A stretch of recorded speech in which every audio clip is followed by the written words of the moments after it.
Welcome everybody to this next entry in our monthly series of webinars.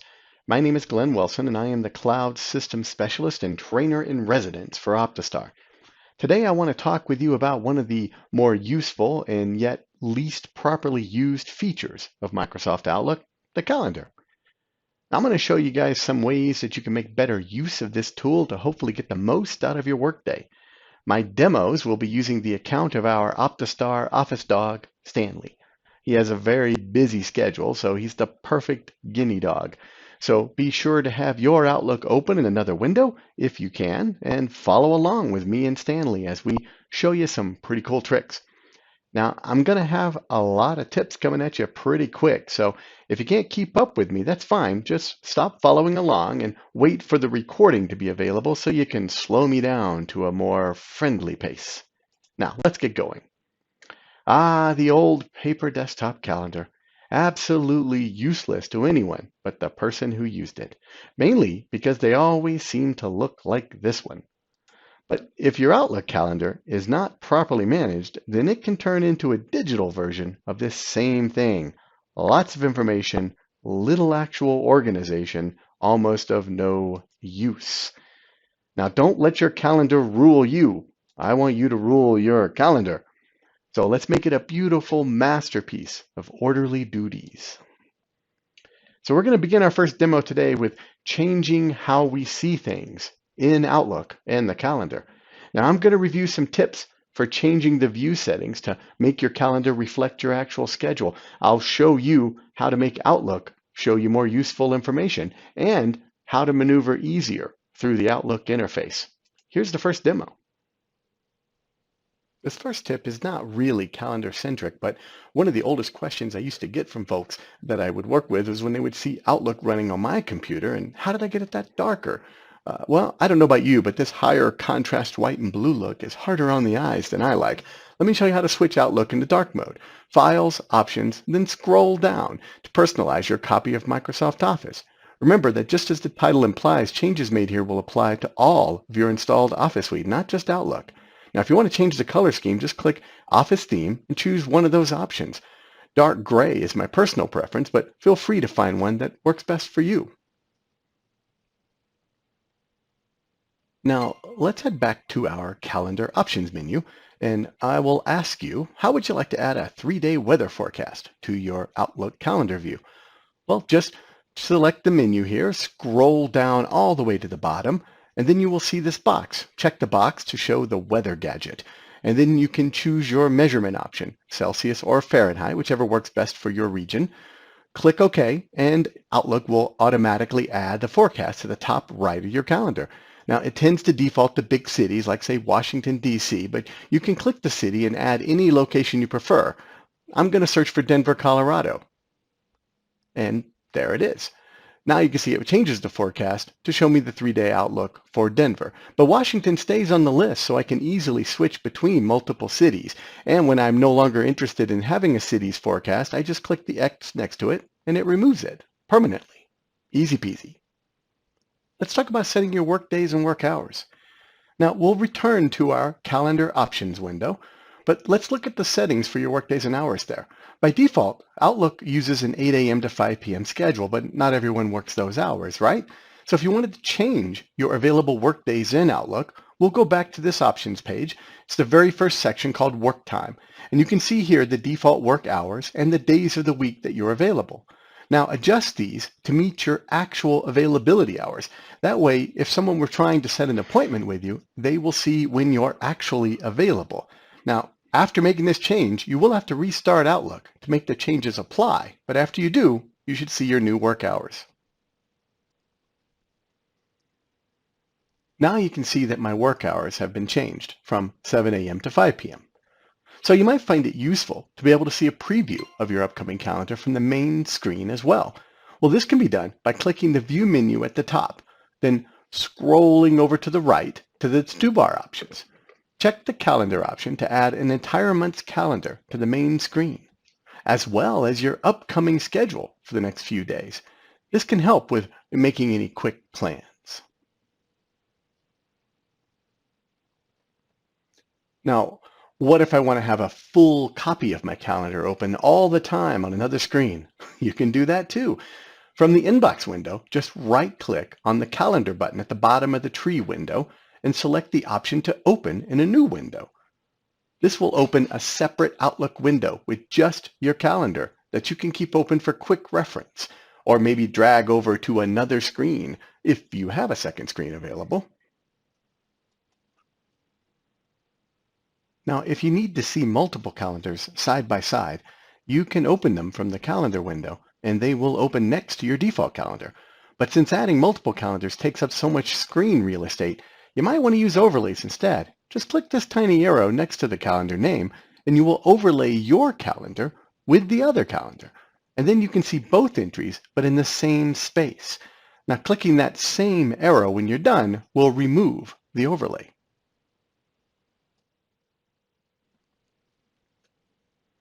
Want to quickly change the number of days you can view in your calendar?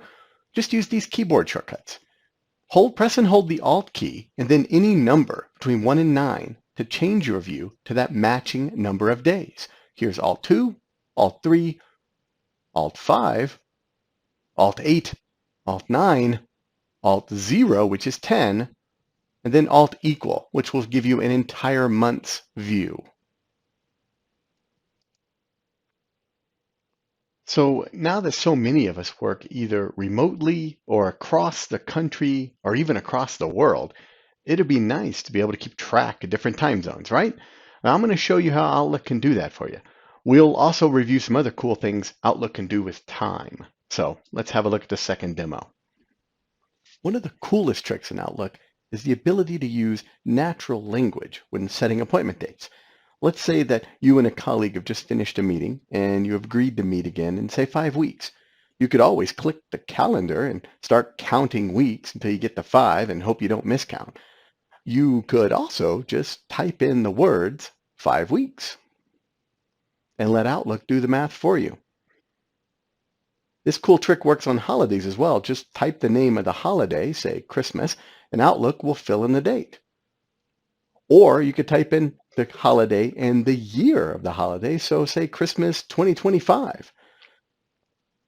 Now that's a neat trick, but it only works with holidays that are on the same day every year, and not every holiday is on the same day every year in every country. For example, Thanksgiving won't work, but in the United States at least, you could type 4th Thursday in November. That will get you the right answer.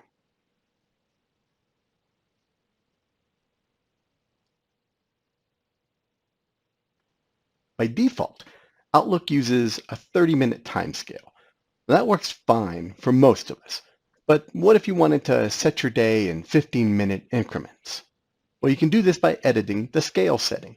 So let's go back to see our old friend, the View menu. Now from the View menu up here at the top, you can select Time Scale and then choose how to divide your hours.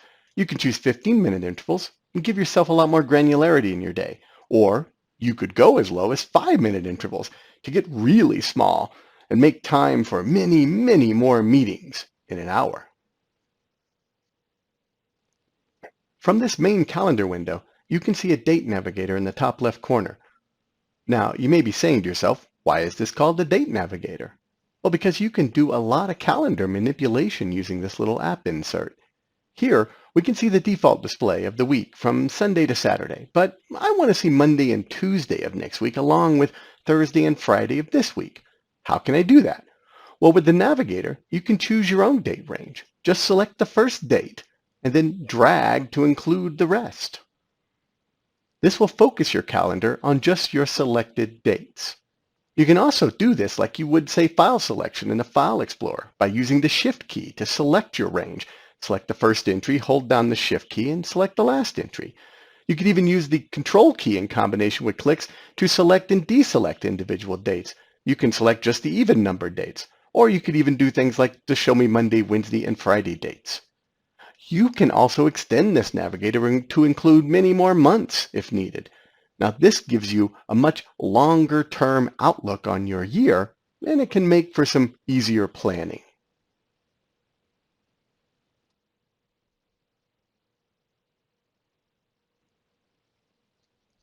Few few of us work in just one time zone anymore. We often have team members located in other time zones, and it can get a little confusing trying to do all that math to remember to adjust our times to theirs. Outlook can help. Let's go back to our Options menu, File, Options, then select Calendar. Scroll down here to get to the Time Zones section. And here you can label and add up to 3 different time zones. Now the first time zone is your default time zone. I'm going to label mine Denver because that's where I am. But you can add additional time zones so you can see the time in other parts of the world. So I'm going to add a second time zone called Eastern so I can keep track of the time there. But I could choose any time zone anywhere in the world.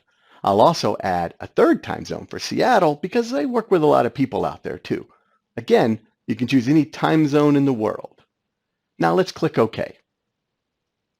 When we look at our calendar now, we can see our time and what time that matches to in the other time zones.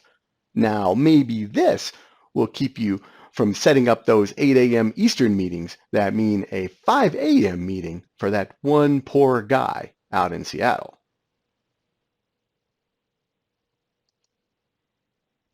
So speaking of meetings, have you attended any meetings recently? No, me neither. It's weird, huh? But if I did, then those meetings would have probably begun their life on my Outlook calendar.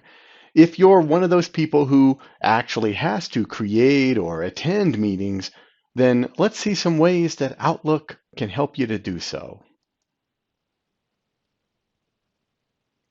We can see here that Stanley has an email where he's being asked to complete a task.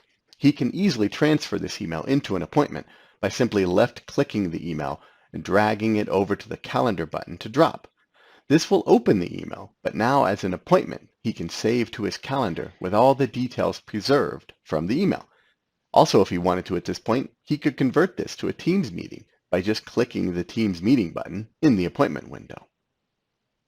However, if you wanted to create a meeting from this email, it would be quicker to use the Reply with Meeting feature to do this.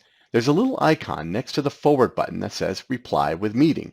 Choosing this opens the email again, but this time as a meeting invite, with everyone on the email already added as invitees. Anyone who was CC'd on the original email is added as optional, but you can change that with a simple drag and drop operation if needed. The text from the email will be included in the meeting invite so that attendees will have some reference for what you were meeting about. And once again, you can still make this a Teams meeting by simply clicking the Teams meeting button. Now, if you wanted to control the types of meeting responses you get to your invitation, there's a handy little button at the top of the meeting invite that says Meeting Responses. Here you have 3 choices available: Request Responses, Allow New Time Proposals, and Allow Forwarding. Now, if you don't need a response email from your invitees, just unselect the Request Response option. They will still get to respond to your request, but you won't get an email when they do.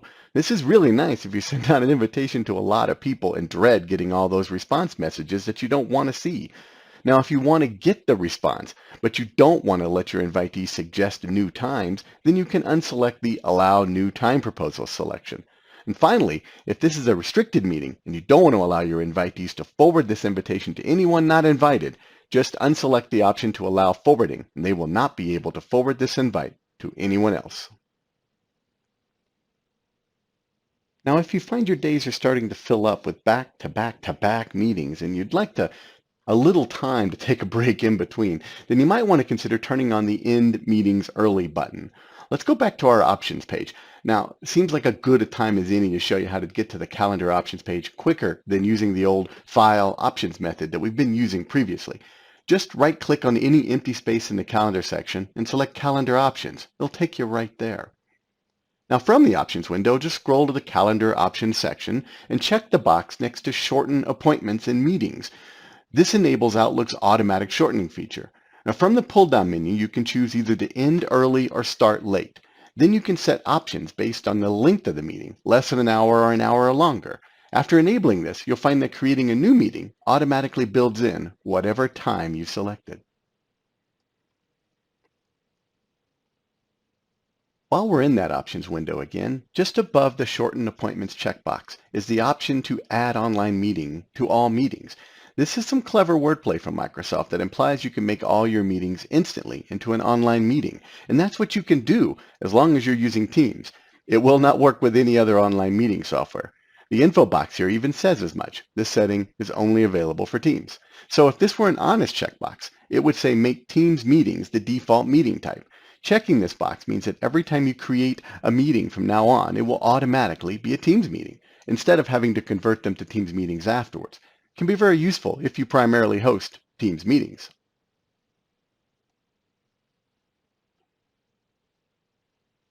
Before we leave the meetings section of the webinar, a few quick meeting tips.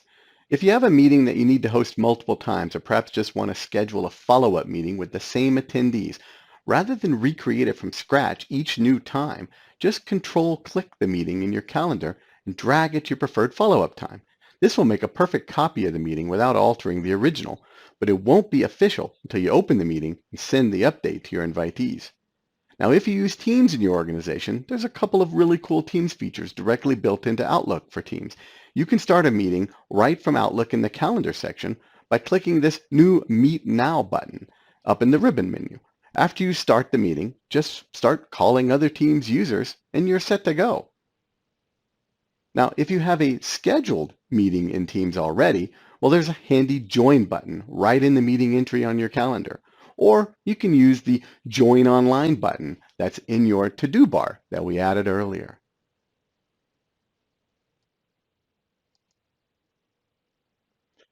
So at last, the answer to the age-old question. And not that one about the chicken and the egg. No, that one, the one that goes like this. When are you available again? I've seen email chains trying to work out a time to meet that end up being longer than the meeting itself. So here's a couple of tips for finding the answer quicker. Now, probably the most useful and least used tool in Outlook is the scheduling assistant. Here we see that Stanley has started to create a meeting with me, and first things first, you can see that this meeting is scheduled to end at 25 minutes past the hour because of the change we made earlier to shorten meetings and give ourselves a little break between them. But when creating a new meeting, just select the scheduling assistant from the top menu, and you will see the availability for any invitees within your organization. This way, you don't invite someone to a meeting on a day they are out, or at the same time they already have something else scheduled. You can even ask Outlook to auto-pick a time that works for everyone using this button on the menu and choosing from the options presented. Now, you're probably saying that's great for meeting invitees within your company, but what about external meetings? If somebody outside the company needs to know your availability so they can schedule a meeting with you, how do you easily get this information to them? Well, the worst choice you could make is to send an email where you just write out a bunch of times you have available. That usually just turns into a lot of back and forth emails while you try and line up your schedules. The better option is to reply to the external person and send them a copy of your calendar. Now, you have to pop out the reply message in order to see the necessary menu option here, but once you have it, select the Insert menu from the top and then click the Calendar button. You will see options for sending others a copy of your calendar. You can choose which of your calendars to send them and the date range you wish to share. You can also choose the amount of detail that you wish to share. Now, by default, they will only see availability, free or busy, no details. You can also select to limit details or full details, depending on how much info you want to share with them. I'm going to stick with availability only. I can also choose to only show them availability during my normal working hours if I want to limit their options to avoid early morning, after hours, or weekend invitations. Now I'll click OK and a copy of my calendar will be inserted into the body of the email. There's also an ICS file attached just in case the recipient needs to import the calendar for an overlay. I'm going to remove that attachment. Go ahead and send this. Now that's the easy way to let somebody outside the company know your availability. You can also have them do the same for you if you need to know their schedules. So that's it for today. I personally lost count, but I think that was around 22 or so Outlook calendar tips delivered in less than a half hour, which may be a new record. I'll have to check on that. I hope you at least got a few useful tools and tips out of them that can help you make better use of the Outlook calendar. A reminder that this will be available as a recording, which you're watching right now, so you can go back and reference anything you may have missed, but at a more leisurely pace. It's been a lot of fun, and I hope to see you guys again at one of my future webinars. Until then, stay safe and have a great rest of your day.